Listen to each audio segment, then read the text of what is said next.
Hi guys, okay, so we've just been told some more details about Ofqual's teacher assessed grades for GCSE and A levels for this year, for 2020, and I'm sure you have a million questions running through your head. So I'm going to be breaking down how the system works as clearly and simply as possible, and I'm also going to be going over a few questions that you probably have running through your head right now about the new system.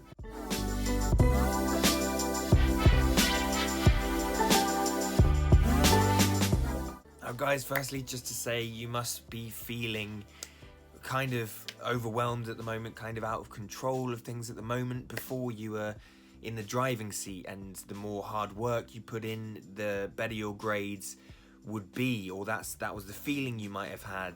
And suddenly now you're being asked to sit in the passenger seat and close your eyes and hope that the new driver is, doing a good job to get you to your destination. What I mean is, essentially, you've put in a position where you've completely relinquished control to a system that is being formed in front of your eyes, and that must be feeling really uncertain and probably quite stress-inducing. So I feel you, first of all.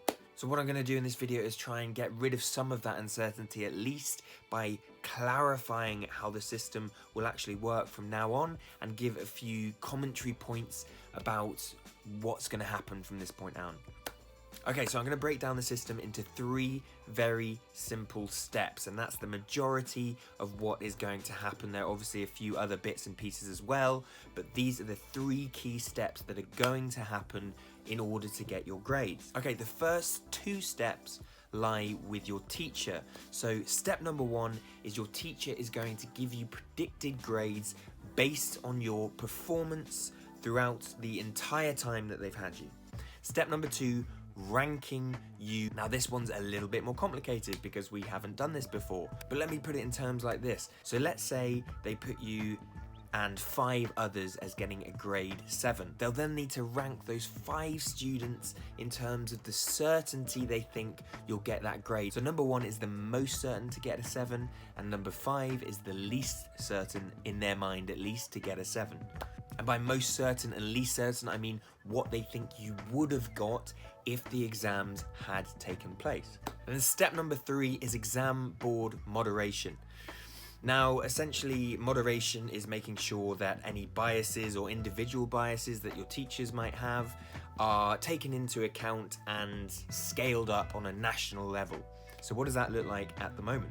Well, essentially, your teachers will hand in their predicted grades and rankings, etc., to the exam boards, and then the exam boards will make sure they're level on a national scale. And in order to do this, they're going to take in your school's last year results.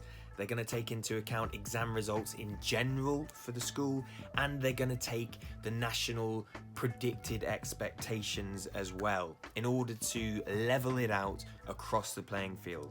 Now, how this system is going to work is still being very much worked out, so when more information comes out on that, I'll let you know. A few other bits and pieces that we know about the system as well. Firstly, coursework isn't going to be included directly into your result, although obviously if you were working hard on your coursework, that will probably be in your teacher's mind when it comes to predicted grades. Also, teachers aren't going to be allowed to share the grade, the predicted grade and the ranking that they're giving you before the actual release date, and the grades that you receive will be worth exactly the same as any other year that exams have taken place previously and afterwards, in terms of careers and universities and things like that.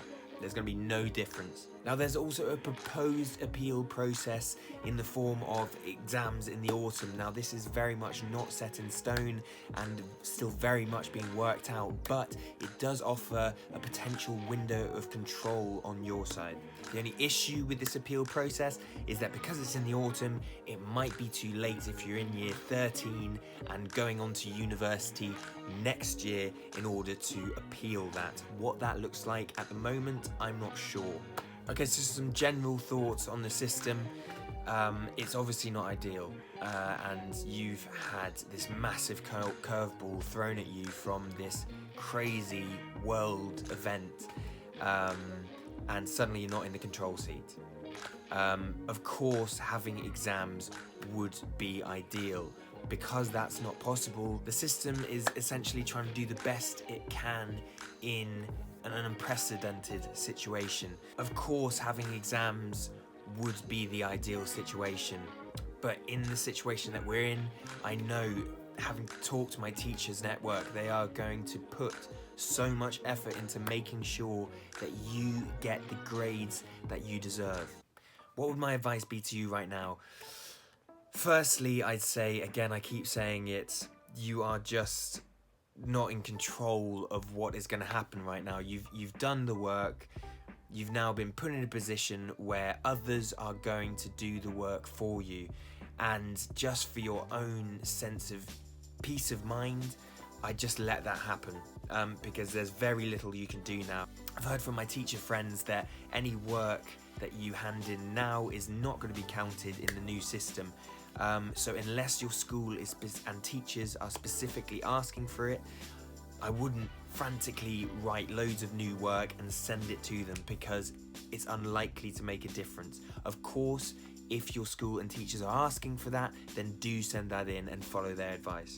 But yeah, in summary, my advice would be, as much as possible, just forget about it. There's very little that you can do now, and focus on your studies and health, wealth and happiness at the moment with your time in quarantine at home. I hope this video has been useful for giving you a bit of an update. If you want more content like this in terms of keeping you up to date and accelerating your learning at GCSE and A-level and general motivation stuff, then hit that subscribe button to stay up to date. And I wish you guys all the best going forward.